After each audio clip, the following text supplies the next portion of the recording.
Hey guys, देखो आज के डेट में हम जानेंगे यहाँ पर रिलायंस के बारे में, वोडाफोन आइडिया के बारे में और एयरटेल के बारे में। ये तीनों ने सब्सक्राइबर गेन किए हैं, किसी ने लूज़ किया है।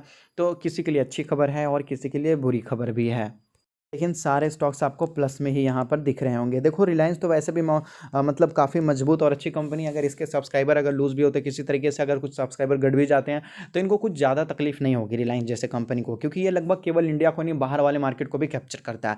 लेकिन केवल अगर इंडिया में जो कंपनी फोकस करती है, अगर उसके सब्सक्राइबर अगर घटते हैं किसी तरीके से, तो हो सकता है कि उनको ज़्यादा प्रॉब्लम देखने को मिल जाएगा। यहाँ पर सबसे ज़्यादा बेनिफिट हुआ है जियो को। एयरटेल को भी नुकसान हुआ है। यहाँ पर देखेंगे तो रिलायंस जियो एडेड 1.76 मिलियन, सही है, वायरलेस सब्सक्राइबर इन अक्टूबर आपको बताया जा रहा है। व्हेन भारतीय एयरटेल कस्टमर बेस श्रिंक कर, तो इनके कस्टमर बेस घटे हैं। और वोडाफोन आइडिया के भी लगभग 9 लाख ग्राहक, मैं आपको बोल दूँ 9 to 10 लाख कस्टमर जो है घट चुके हैं। और देखो मैं आपको बोलूँगा 9 to 10 लाख मतलब ये कोई छोटा नंबर नहीं होता, बहुत बड़ा नंबर होता है। बताओ 10 लाख लोग अगर शिफ्ट हुए हैं जियो पे, तो इसके पीछे कोई कारण ही होगा, है कि नहीं है। तो आजकल के डेट में इनके जो है वोडाफोन आइडिया को भी थोड़ा बहुत प्रॉब्लम हुआ होगा। यहाँ पर देख सकते हैं, आपको बताया जा रहा है वोडाफोन आइडिया इट्स, देख सकते हैं लूजिंग श्रिंक एंड यहाँ कितने हैं, तो लगभग 9,64,000 सब्सक्राइबर के आसपास। तो 9 या 10 बोल सकते हो लमसम चलेगा, या फिर 9.6 ही बोले वो भी चलेगा यहाँ पर, सही है। तो इनको नुकसान हुआ है, भारतीय एयरटेल को नुकसान हुआ है और जियो को बेनिफिट हुआ है।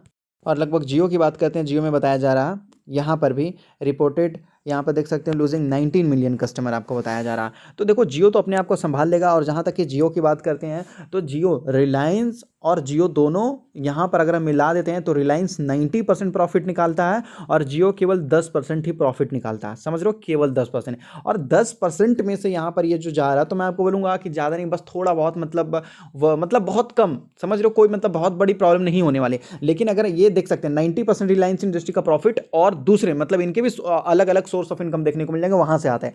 और पूरे रिलायंस इंडस्ट्री का केवल 10% ही जियो है यहाँ पर, समझ रहे हो, केवल 10%। लेकिन वोडाफोन आइडिया में अगर मान लेते हैं कि उनके कस्टमर घटते हैं, तो वोडाफोन आइडिया को क्या हुआ, 100% तो उनके लोग ही हो जाते हैं भाई, जो है इनके पास तो और ज़्यादा सोर्स ऑफ इनकम है नहीं। तो इनके अगर कस्टमर घटते हैं, तो इनको बड़ा नुकसान देखने को मिलेगा, इनको बड़ा नुकसान देखने को मिलेगा। और साथ में एयरटेल को भी बड़ा नुकसान देखने को मिलेगा।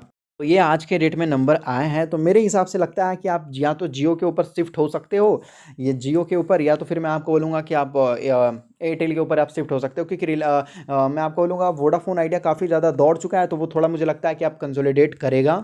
वोडाफोन आइडिया अगर आप देखोगे तो अपने 1 साल के लेवल के आसपास दौड़ रहा है, जो कि लगभग इसका 15 रुपीज़ के आसपास रहेगा, 15 रुपीज़ के आसपास वहाँ पर ये दौड़ रहा। देखो ये इसने 1 साल में तो ठीक ठाक किया है, लेकिन पिछले 5 साल में जो किया है, इसने कभी रिकवर करना थोड़ा मुश्किल है, देख सकते हो। तो ये इसका एक लेवल है। वोडाफोन आइडिया का कोई अगर अच्छी खबर आती है, बुरी खबर आती है, तो ये इसी लेवल पे रहता है बस। देख लो, एग्जैक्ट एक स्ट्रेट लाइन आपके पास है, हॉरिजॉन्टल, देखोगे, है कि नहीं। तो ये कभी इसी में अप होता है, तो कभी इसी में डाउन होता है। ध्यान से देखिएगा तो कई बार अप एंड डाउन हुए हैं, कई बार। तो हम इस अप्स एंड डाउन्स को हम देखकर निवेश करते हैं, बड़ा निवेश, तो मुझे लगता है कि थोड़ा टेंशन हो सकता है, थोड़ा डर हो सकता है यहाँ पर।